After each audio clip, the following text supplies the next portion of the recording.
ከዚህ ቀደም የኢትዮጵያ ቱሪዝም ሲባል የሚታወሱት የተወሰኑ ቅርሶችና የተፈጥሮ ሀብቶች ብቻ ነበሩ። ቱሪዝም በጥቂት የውጭ ሀገር የታሪክ ተመራማሪዎች ላይ የተገደበ ደካማ መሰረተ ልማት ፈተና የነበረበትና የሀገር ውስጥ ጎብኚዎች ተሳትፎ እጅግ አናሳ የነበረበት ወቅትም ነበር። ዛሬስ? ከዚህ በፊት የነበረው ቱሪዝም ለውጭ ዜጋ ብቻ የሚለው አስተሳሰብ ተቀይሯል።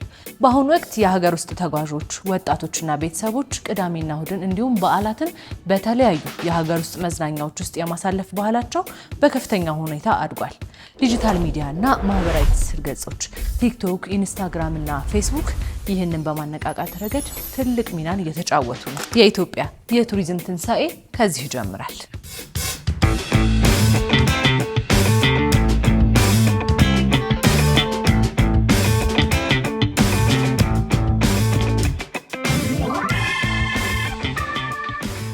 ላንድ ኦፍ ኦሪጂንስ፣ ይህ የኢትዮጵያ ቱሪዝም ብራንድ ነው። ይህም ማለት ኢትዮጵያ የዓለም ማህበረሰብ መነሻም መገኛም የሆነች ታሪኩን የሚፈልግባትና የተፈጥሮ ውበትን የሚያደንቅባት ሀገር ነች የሚል መልእክት አለው። ኢትዮጵያ ይህንን ስትል መሰረት ያደረገቻቸው ጉዳዮች በርካታ ናቸው። በዓለማችን እጅግ ታዋቂ የሆኑ የሰው ዘር መነሻዎች ቅሪተ አካል የነ ሉሲ ወይም ድንቅነሽና ሰላም የተገኙት አፋር ክልል ውስጥ ነው። ይህ ኢትዮጵያን የሰው ልጅ ሁሉ መገኛ ያደርጋታል። ቡና ለመጀመሪያ ጊዜ የተገኘው በኢትዮጵያ እንደሆነም ይታወቃል። ዛሬ ዓለም የምትጠጣው ቡና ሁሉ ዘሩ የመጣው ከኢትዮጵያ ነው። ኢትዮጵያ ክርስትናና እስልምና እምነት ተከታዮች በሰላም አብረው የኖሩባት፣ የመጀመሪያዎቹ የእስልምና እምነት ተከታዮች ስደታቸውን ያደረጉባት የመጀመሪያው ሀገር ነች። እንዲሁም ታቦተ ጽዮን እንደሚገኙባት የሚነገርላት የቅድስት ሀገር መዳረሻም ነች።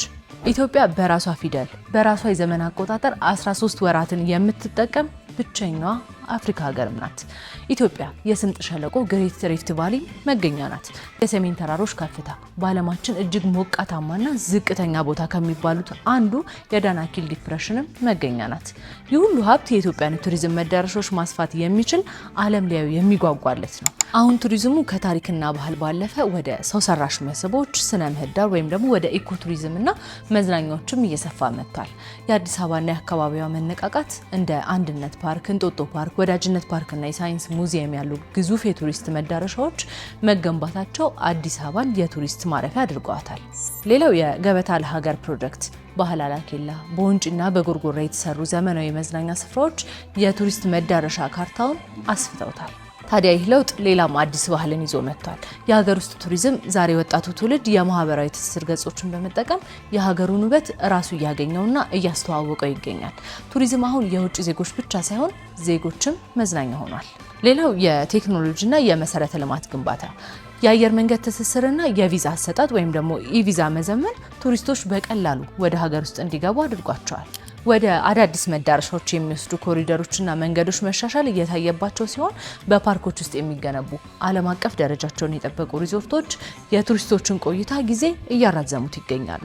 ቢሆንም ግን ይህ አዲስ መነቃቃት የበለጠ ውጤታማ እንዲሆን በየአካባቢው ሰላምና ጸጥታን ማረጋገጥ ያስፈልጋል። ከዚህም ባሻገር የእንግዶች አቀባበል ሆስፒታሊቲ ባህላችን መሻሻል አለበት። የኢትዮጵያ ቱሪዝም ሙሉ አቅሙን ተጠቅሞ ለምጣኔ ሀብቱ ዋና ዋስትና እንዲሆን እነዚህ ጉዳዮች ላይ መስራት የሁላችንም የቤት ስራ ነው። ከአለት ፍልፍል አብያተ ክርስቲያናት ጥንታዊ ታሪክ እስከ ነገው ዘመናዊ አረንጓዴ መዳረሻዎች የኢትዮጵያ የቱሪዝም ትርጓሜ እየተቀየረ ነው።